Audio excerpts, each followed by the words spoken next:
လူဆိုတာတဦးနဲ့တူမတူလူတိုင်းမှာတော့ပြင်းထန်ခြင်းမှထမ်းမယ်နော်ကုသိုလ်ကံလုံးဝမရှိတဲ့ပုဂ္ဂိုလ်တွေကြတော့အကုသိုလ်ကနည်းနည်းလေးလည်းအကျိုးပေးတယ်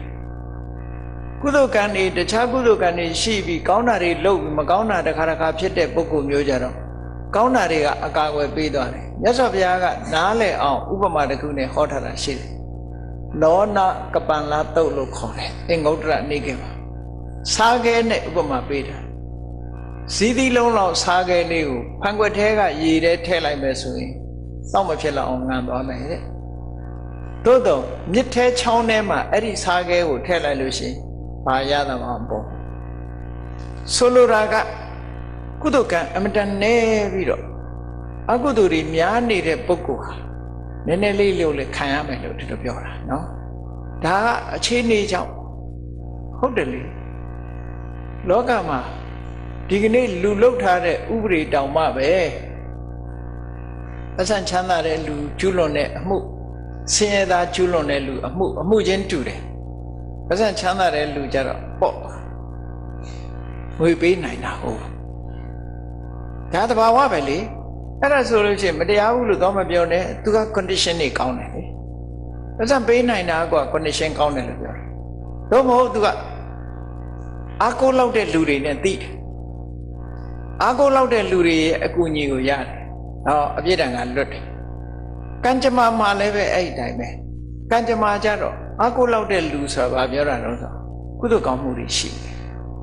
ပတ်စံရှိတာလို့ကုသိုလ်ကောင်းမှုတွေရှိတယ်တခြားကုသိုလ်တွေလုပ်တယ်အကုသိုလ်တူတူလှုပ်ထားခြင်းတူပေမဲ့လို့ကုသိုလ်ကံရှိတဲ့လူကတက်တာပြီးတော့ကုသိုလ်ကံနည်းတဲ့ပုဂ္ဂိုလ်ကအပြည့်အဝခံရတတ်တယ်တဲ့ဒီလိုမတူညီတဲ့အခြေအနေလေးတွေကိုတော့သတိထားရမယ်ဒီလိုဆိုလိုတာနော်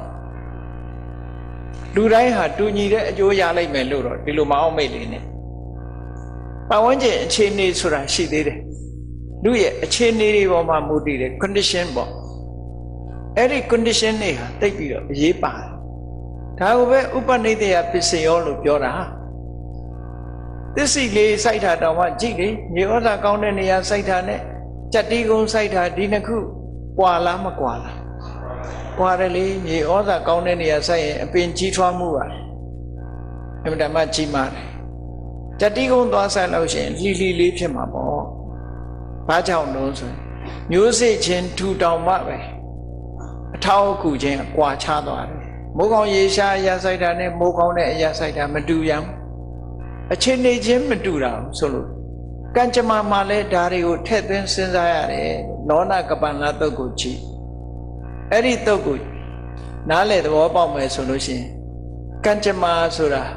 လုံမိလို့စိုးရိမ်စရာမရှိပါဘူးစိုးရိမ်စရာမရှိဘူးဆိုရင်လှုပ်တာလှုပ်လို့ပြောတာမဟုတ်ဘူးနော်လှုပ်တော့မလှုပ်နဲ့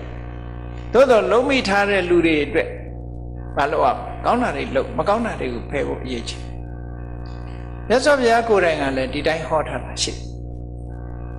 မြတ်စွာဘုရားကိုယ်တိုင်ကဟောဖို့ဟောနေရမတူမဟာဝီရဆိုတဲ့မြတ်စွာဘုရားနဲ့တခိထဲပွင့်တဲ့ချိန်ဖရာကတော့ဘလို့ဟောတော့ဆိုယောကောစီပါဏမတိပါတေတိတဘောသောနိရိယဥပပစ္စတိမာနတိပါဒလှုပ်တဲ့လူမှန်သမျှငရဲကြတယ်လို့ဒီလိုဟောတာသူကတိကျကြီးဟောတာမြတ်စွာဘုရားကြတော့အဲ့လိုမဟုတ်ဘူးပါဏတိပါတောနိရိယတံဝတ္တနိကောပါဏတိပါဒဆိုတဲ့အကုသိုလ်အမှုသည်ငရဲ၌ဖြစ်စေနိုင်သည်ဒီစကားတစ်ခုကအမှန်တမ်းကွာခြားတယ်နော်ဖြစ်စေနိုင်တယ်လို့ပြောတာဖြစ်ရမယ်လို့ပြောတာမဟုတ်ဘူးသူကြိုးပေးခြင်းပေးရင်ငရဲကြနိုင်တယ်လို့ပြောတာဖြစ်နိုင်တယ်လို့ပြောတာဖြစ်ချင်မှလည်းဖြစ်တယ်ဖြစ်ချင်မှဆိုတာတခြား condition တွေပါလာလို့ရှိရင်ဖြစ်ချင်မှဖြစ်တယ်ပေါ့ဒီအိဗယ်အဲ့တော့ဘလောက်စိတ်သက်သာရစရာကောင်းမလဲမြတ်စွာဘုရားကဟောတဲ့တရားတွေဟာအမှန်တမ်း logical ဖြစ်တယ် reasonable ဖြစ်တယ်ဆိုင်ရာအကြောင်းတရားတွေကိုထည့်သွင်းစဉ်းစားရမယ်ဆိုတာလောကမျက်တွေ့နဲ့လည်းအမှန်တမ်းမှန်ကန်တယ်လက်ဆံချမ်းသာရင်ပြစ်မှုသက်သာတယ်အာကိုလောက်တဲ့လူတွေနဲ့သိရင်လည်းပြစ်မှုသက်သာတယ်မိကောင်းဆွေကောင်းအထောက်အကူပြုမဲ့လူတွေလာရင်လည်းပြစ်မှုသက်သာကုမဲ့လူမရှိဘူးပတ်စံလည်းမပေးနိုင်ဘူးဆိုအပြစ်လေးတယ်ဒါက လောကမှာလည်းဒီတိုင်းရှိနေတယ်ဟောဒါရဲ့ထည့်သွင်းစဉ်းစားရမယ့်အချက်တွေလို့ကံကြမ္မာမှာလည်းပဲအဲ့ဒီတိုင်းအဲ့တော့ကောင်းတာတွေလုပ်လို့ရှိရင်ကောင်းတာတွေကမကောင်းတာတွေကိုဖယ်ထုတ်သွားမှာပဲကောင်းတဲ့အလုပ်တွေကိုများများလုပ်ဖို့လိုအပ်တယ်ဒီလိုဆိုလိုတာနော်